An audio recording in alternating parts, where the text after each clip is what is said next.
Hey guys, it's Cassie, and this week I'm obsessed with A Court of Thorns and Roses. Love you guys. If you don't want spoilers, bye.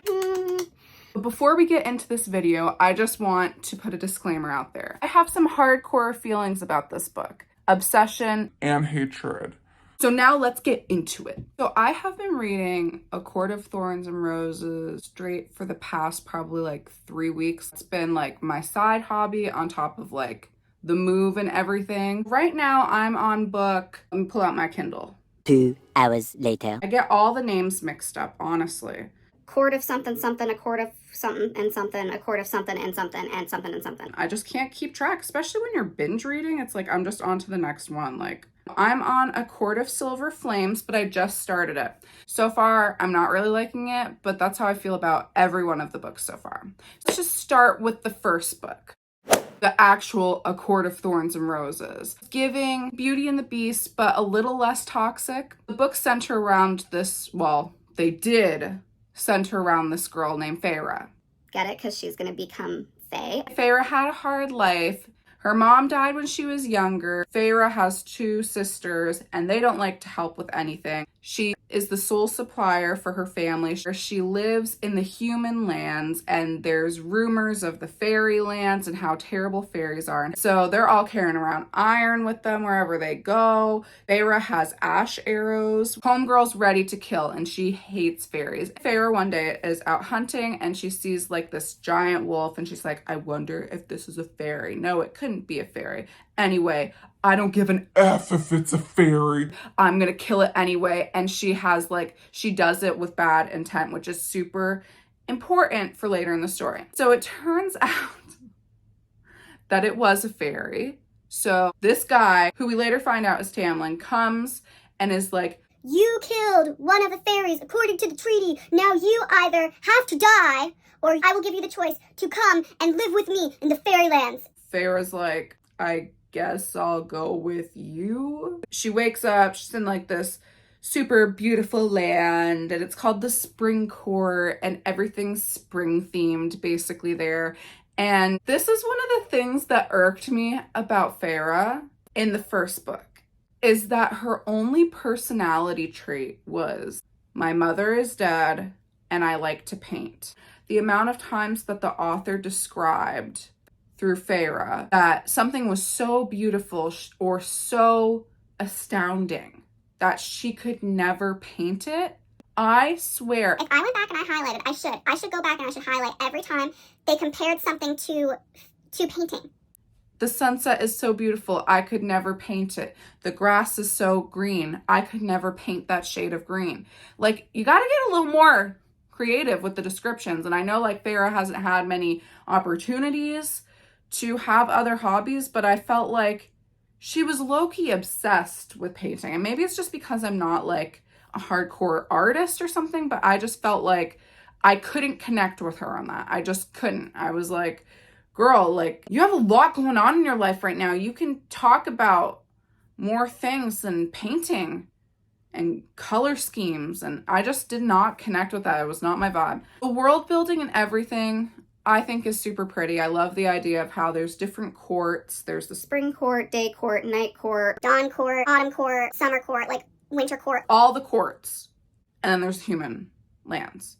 And I really like that. I like anything that's like Avatar, The Last Airbender, Earth, Water, Fire, Water, or whatever. Like in Lightlark, she got me with the earthling, skyling, moonling. even though there were way too many lings. I don't know, I'm just a sucker for that. Anyway, so the story continues, and it's basically like this long love story, but it seems like suspicious, like you're not getting the whole story about what's going on. Throughout the whole story, they're like getting closer, Tamlin and Feyre, but I felt like I couldn't connect with their romance because you didn't really know fully what was going on with Tamlin, and Feyre was like starting to get attached to him, but I didn't really see why, because he's like, yeah, he gave her a bunch of stuff. He gives her like access to the paint room, just like in Beauty and the Beast when the Beast gives Belle access to the library. And He gets her a bunch of stuff to paint because that's her only thing that she likes to do. But I just really didn't like him. I just didn't like Tamlin. So the romance, it was kind of difficult for me to connect with it because I didn't like him. But that was like what the whole book was centered around. And there was like a 500 page book, the first one. And most of it was the romance. Now it did start getting more intense. There's like this problem in the fairylands. There's this woman named Amarantha. She's like this dark queen who has a grip on all of the lands. So Rhysand comes and he's like Amarantha's basically like little puppet that she forces to like be with him romantically.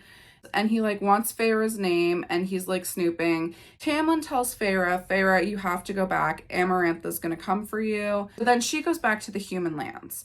And while she's there, she's like all worried about Tamlin. She's like, Tamlin, Amarantha.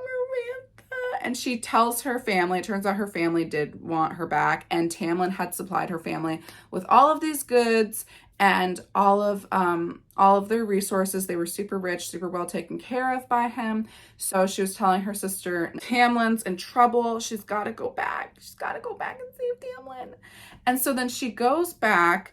On her way there, she learns that there was this curse that Amarantha put on Tamlin because Tamlin didn't want to be with Amarantha romantically. So she put a curse on him and she was like, You will be cursed, and there will be a curse on your powers, so you won't have your full extent of them. unless you fall in love with a human who has hate in her heart or towards fairies and kills a fairy with hate in her heart. And it's like super specific. So it's like everything that Feyre actually did. And then she tells you that she loves you.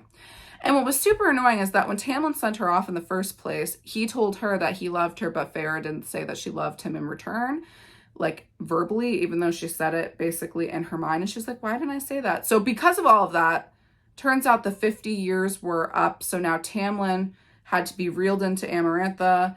And so Feyre was like, oh my gosh, it's all my fault because I didn't say that I loved him. So it's like giving Beauty and the Beast.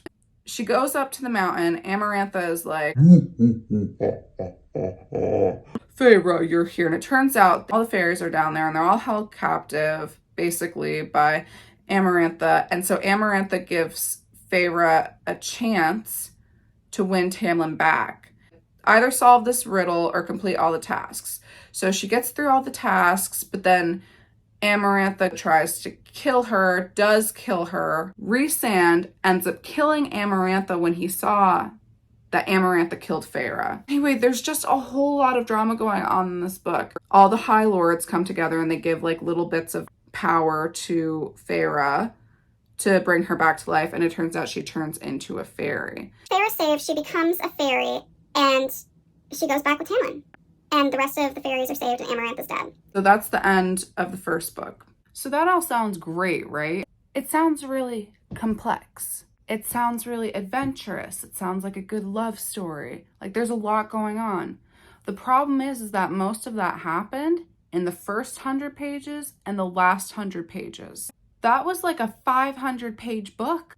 It could have been a 300-page book and it would have been fine. It would have been great, but I felt like it kind of dragged on and it was hard to get into and it was a very slow start. And the fact that I couldn't connect to the romance, honestly, 3 is being generous. The reason why I'm giving it a 3 though is because of the last 100 pages. It really did. It started getting all crazy and wild at the very end. So then there's book 2.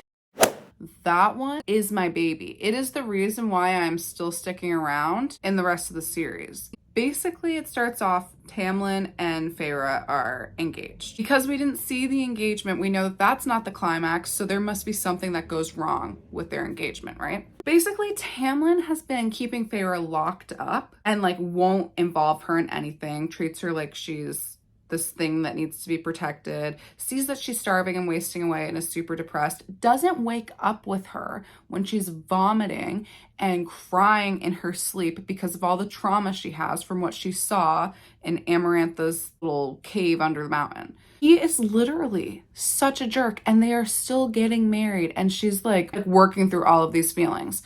Anyway, later on, so she has to hold her bargain, right, to the guy from the first book, Rhysand. Oh my gosh, guys, there's just so much. Rhysand had made a bargain with Feyre, because she was going to die because she got really hurt during one of the tasks, and there was no way she was going to complete the task. So he made a bargain and said, after all this is over, you have to come visit me for 1 week every month. And that was the stipulation, basically. And so Feyre reluctantly agrees, and she gets all these tattoos, and they have like this weird bond now through that and whatever. So he can like kind of talk to her in her mind, whatever, and she can like send things his way. And so she randomly has to go pay him a visit for like a week every month. And he's giving her all this freedom, trying to train her into how to use her powers. Because it turns out when all of the High Lords came and like gave a bit of power to make her come to life, they also gave a bit of their own personal power. So like ice or reading minds or things like that. So she has like a bit of every High Lord's power, which is like dangerous because they didn't realize that they were also giving a little bit of their power to her. So anyway, homegirl is learning from Rhysand how to do all of this stuff. He's treating her super nicely, and he's like majorly flirting with her, and she feels like this pull to him, but she also is like, you're a jerk, because of everything like Tamlin told her about Rhysand. And then she go back to Tamlin's house, and it's awful, and he locks her away, and he doesn't let her leave the house. And yeah, it's not a cute look. It's giving locked away captivity, toxic, overprotective.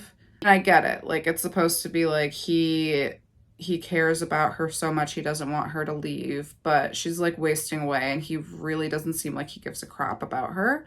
We just hate him. My friend calls Tamlin Tampon, and I think that that's a great name for him. So anyway, she keeps going back and forth between the houses, and then it comes to their wedding day. She's like about ready to walk down the aisle, and like all of her stuff is chosen for her dress and everything. She didn't get to pick her dress. It's chosen by this high priestess named Ianth, who we hate. We hate her. We hate Ianth. She's so rude and condescending, and she's nasty. She's disgusting. So Ianth got to pick out Feyre's wedding dress. Disaster. And it's like big and poofy and not her style. And it's like every girl deserves to be able to pick out their wedding dress. She's walking down the aisle, and she literally says in her mind that she wants somebody to like get her out of the situation. So Rhysand pops up because they can like teleport. They call it winnowing. And so he pops up, and he just takes her and says, I need to take my 1 week, because they made the bargain 1 week a month. So that he decides to take his 1 week with her that month right then and there. And Feyre's acting all mad and whatever, but it turns out Rhysand, we'll just call him Rhys. Rhys is trying to help her. He was like, well, you said you wanted help. And so basically this whole book is her now realizing how toxic it was with her with Tamlin, how it was really too good to be true. And he was basically the first man that she felt provided for and somewhat safe with. So it was easy for her to fall in love because she was in such a vulnerable place. And now it's her actually realizing who she is, how she's changed with her trauma, and now that she's a fairy, and learning how to be strong and what a healthy relationship for her looks like. And to me, it is such just like a beautiful story. It was very interesting for an author to spend a whole book based off of a love story between a character and another character who seems like it seems like it's gonna be good. Like, she tried to make it seem like they were meant to be together, but then you learn actually that wasn't a healthy relationship. And I really like that she spent a whole book to do that. Now she sets it up for how Feyre actually should be. So it really is gorgeous. They end up, it turns out they have a mating bond. So the mating bond is basically, if you remember from Twilight, when Jacob imprints, it's kind of like that. So you just feel this strong pull. You can talk to each other through your bond. Yeah, so it's kind of like soulmates, but you can also be bonded to somebody who might not be emotionally healthy for you. So while this is all happening with her and Rhys, there's also this underlying problem of like this evil king who was behind Amarantha's rule. There's rumors of him building up an army to try to come over. And so they're trying to train her with her powers, and they're trying to get the lands together for the war that they feel like is going to happen. It's steamy, it's beautiful, it's flirtatious. The ending, it was like a complete cliffhanger. So her sisters end up getting pulled into the cauldron. They see the King of Hybern, and Feyre ends up having to pretend like her mating bond with Rhys broke, and she has to go back and live with Tamlin. And she has no idea what happened to her sisters, if her sisters are okay after they got turned into fairies in this big dark cauldron. And she has no idea if her friends that she made at the night court are okay. And that's just where it ends. And I was like, thank you, a nice cliffhanger. Because at the ending of A Court of Thorns and Roses, it seemed like it was kind of like a happily ever after, which kind of made me be like, I don't know. Like, yes, she had turned into a fairy. So It's like, oh my gosh, what is she like as a fairy? But this one, it was like she's back with Tamlin. So she's forced to go, after she just fell in love with Rhys, forced to go all the way back to live with Tamlin. And she became High Lady of the Night Court, which is not done at all. It's never done. Tamlin told her that when they got married, there's no such thing as a High Lady. But Rhys was like, you could be a High Lady. I don't care about tradition. You're just as equal as me. So if I'm going to be a High Lord, you can be a High Lady. And I just love him for that. It's just, I love the equality in a relationship. And if you're expecting Feyre to be okay with you going off and running the world and you going out of the house when it's dangerous, then, and you're able to fight and be a warrior and she wants to, but for some reason you feel like she can't, it's like, why? Do you not see her as an equal? Especially if it's something she wants to do, like give her the freedom to choose. You have the freedom to live your life and choose. She should be given that same freedom. You don't want Feyre going out? Then you shouldn't go out of the house. And you should see how it feels. Anyway, so that's the second book. It's my favorite. I would give it 5 stars. I'm in love with it. Their romance, their chemistry is everything. It was everything that was missing in the first book. And the cliffhanger at the end was amazing. And then there's the third book. I gave it 4 stars. One of the things that I like about the author and what she does with the stories is that they're long enough that you can really sit and get to know the characters. Like my favorite series of all time is the Folk of the Air series. And one thing though that I had a hard time with was that at the end of it, I was like, I didn't want it to be done. I felt like there was so much more that I wanted to see in the world. That is not a problem with this series at all because the author goes really deep into everything. You really feel like you're a part of the world. You're not worried like, oh my gosh, like, is this going to be over soon? I didn't get enough time with these characters. Like, no, like you get enough time. Like, it's like you're a part of it.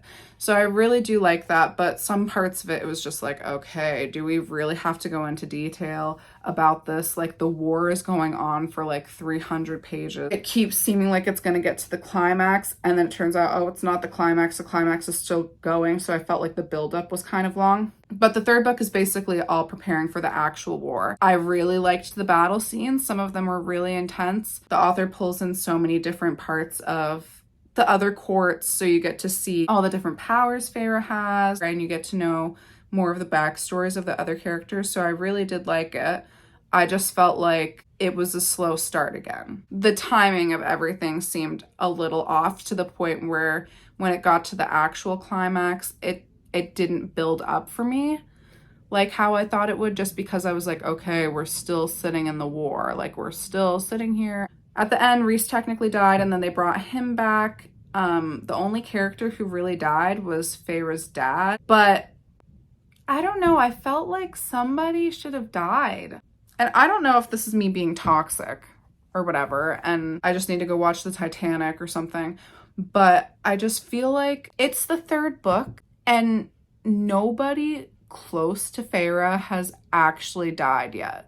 Except for her dad, and her dad was really only in the first book and we don't really know him that much. There wasn't much of a connection, so it just seems like everything is always living happily ever after, which I like a good happily ever after, but if every book is like that, it's like, okay, can we kind of switch it up? I don't want them to die, but I want to feel like there's more of a cost. Like I'm starting to get used to the fact that like nobody's really dying and everything's working out all the time. Like something needs to switch up. And there was like this part where one of her friends, it looked like her friend had betrayed her And then it turns out the friend hadn't really betrayed her. So it was like, oh, it all worked out again. Like everything's still fine. There's no betrayal. There's no major like there's no major loss. Kind of hard to connect with that and feel invested with something if you're not really losing anything. It's like, I'm so traumatized by seeing everybody dying in the war, but which is understandable, but it's like we didn't actually lose anybody close to us, which I feel like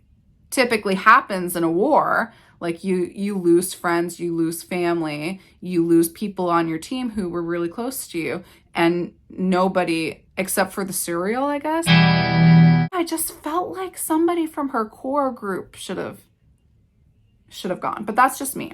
And then it gets us to the fourth book, which I just finished like yesterday. The fourth book is giving... You remember Beauty and the Beast, the Christmas rendition? Yeah, this one. That's what it's giving me. It's basically like this in-between. There's not really much going on. There's no like enemy threat in it. It's all basically about the winter solstice, which is basically their version of Christmas. And Feyre's birthday is on it. And it's talking about how they're trying to recover and how they're all getting each other Christmas gifts ready. And it's told from different POVs. And I hate different POVs. I hate it so much. I do, because you always have one character you want to read through more than the other. In the other books, she would throw in like maybe a POV from Rhys or something at the end, which was nice. It was refreshing. It was a nice little switch up. You know, it wasn't going to keep happening. In this book, she is switching POVs all the time. A chapter from Cassian, chapters from Moore, chapters from Rhys, chapters from Feyre, a chapter from Nesta. I am not in it to see the perspective from all those other people. This whole time, I have been Feyre. I have been her. I have been in her mind. And now all of a sudden, you are going to change it so that it is from Rhys's perspective and Cassian's perspective and all these things. No, I'm not in it for that. Why are you switching it up last minute? If you want to switch something up, switch the plot. Switch the fact that the rest of the books all end in a happily ever after. Do not switch the POV. And a lot of people like it. They like the switch up. I'm not one of those people. I hate it. And God love you if you love it. I hate it. I just had to get that out, guys. I just had to get that out. And it was cute. It's a cute story. I feel like I should have read it at Christmas time and I would have been more in the mood for it. It's the middle of July and I'm reading all about Christmas. There's no cost in it. There's no climax. The climax is Christmas when they all get their presents. And it's all talking about how Feyre has a lot of money now and she feels guilty about it. And Rhys is off trying to figure out stuff with Cassian and how he feels like he just wants to spend more time with Feyre and how Cassian's off doing this. And they talk about Rhys's mother. And really, it's a whole lot of nothing. It reminded me of a Wattpad fan fiction where it's like the story wasn't over, but you just wanted to throw in a little bit so you could see what happened with the characters afterwards. Honey, if I wanted to read a fan fiction, I would read a fan fiction about them. I wanted an actual story with like some suspense. But no, thankfully it was only 250 pages. But it kind of left me being like, what did I just read? What did I just spend all that time reading? There was like this scene where Rhys and Feyre were being intimate. I'm trying to keep it PG, guys. Feyre's probably going to end up getting pregnant, is what I'm guessing. Because it's been foreshadowed to a lot. And in this one, it was like, my Christmas present to Rhys is that I'm ready for us to try to have a baby. And Rhys is like, you know, that could take years, right? Because in fairy time, it can take years to get pregnant, I guess. You know, she's going to end up getting pregnant and we're going to see it and it's all going to unfold. And that's great. Honestly, never mind, guys. I change it. It's a 2. It's a 2. The rating for that book is a 2. The only thing that's redeeming about it is that it's cute and I get to hang out with the characters more. But really, as a book, there was not much going on in it. Feyre bought a new house. Literally, that is all it was.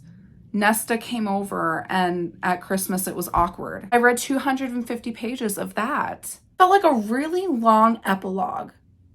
And then that leads me to the 5th book. And this one's like a long one too. This one I think is like 600 pages. And I'm already disappointed because it's told from so far from Cassian and Nesta's perspective. And my bestie, like she said that this book is one of her favorites out of the whole series. This one, and I think she said book 2, which book 2 is my favorite. But I just can't commit to the switch of POVs. I was here through Feyre, through all of the books, and now all of a sudden it's all about Nesta and Cassian. I like Nesta as a side character because that's what she's been this whole time. And I like Cassian as a side character. He's like the lovable character, lovable side character. And now he's the main character. Anyway, I'll keep you updated on what I think about the end of this book. And if it could get better, I don't know. Maybe I'm just judging because most books that I start, I don't like them in the first few chapters because I just came off of the high of the ending of the last book. So maybe I'm just being a critic. Maybe I'm being the drama. It could change. I hope it changes. I hope there's a redemption. But yeah, that's my thoughts on the series, guys. I hope I didn't bore you too much. I hope you were fine with my kind of rant about it because this is just my unfiltered thoughts. It's so conflicting of a series because I genuinely love the themes. I love the characters. I love the world. I just had some problems really with the pacing. And now with the switch of POVs. And the fact that all Feyre likes to do is paint. Love you guys. Mwah. Bye. Guys, I'm getting ready for bed. And I just realized Grimdark from Late Lark is trying to be Rhys. He's what, a Darkling or something? Rhys is the High Lord of the Night Court. They both have dark aesthetics. They're both flirty in a like seductive kind of way. They're both like the true mate of the main character. Grimdark can place thoughts into Isla or Isla or whatever her name's mind. I am shook. Grimdark is the Walmart brand of Rhys. Thank you for your time. Good night.